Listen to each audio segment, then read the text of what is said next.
Hello বোন, তুই যে তিনটা বিয়া করাইয়া তোর জামাই রে আফসোস মিশছে না তোর?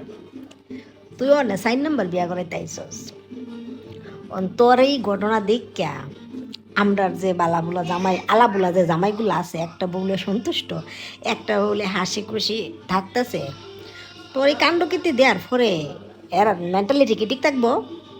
এলো হতিন, তুই কামগুলা করতেছস কি? হ্যালো, কমজাত বেরি, তোর এই ঘটনার পরে বালা কোনো বেড়াই থাকতো না, বুঝছস? কব এই দাঁতলা জামাই যদি সাইডটা বিয়ে করতারে আমরা বালা বেড়াই করতাম না কেরে। ও তোরে কিতা কোন লাগিল বইতাল তোরে, তোরে যখন কিতা কইতাম বেরি, তোর এই কাহিনী দেখা পুরা বাংলাদেশ থমাইরা গেছে, বুঝছস? আলু বেটি বিয়া করাইতে করাইতে আগেরটা ফিরাইলে হইতে তোর তোর হতিন থাকতো।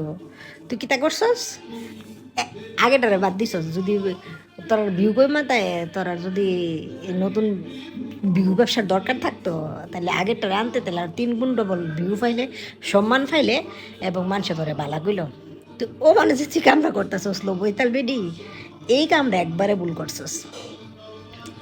ভগবান যে তোর মাথাত কি বুদ্ধি দিছে, তুই এই কামটা কেমনে করতারলে? তোর নিজের জামাইটার সাইডটা বেরির লোকে শেয়ার করলে সিও সিও সিও সিও সব্য না একমাত্র তোর আর ধর্মীয়টা সম্ভব বই।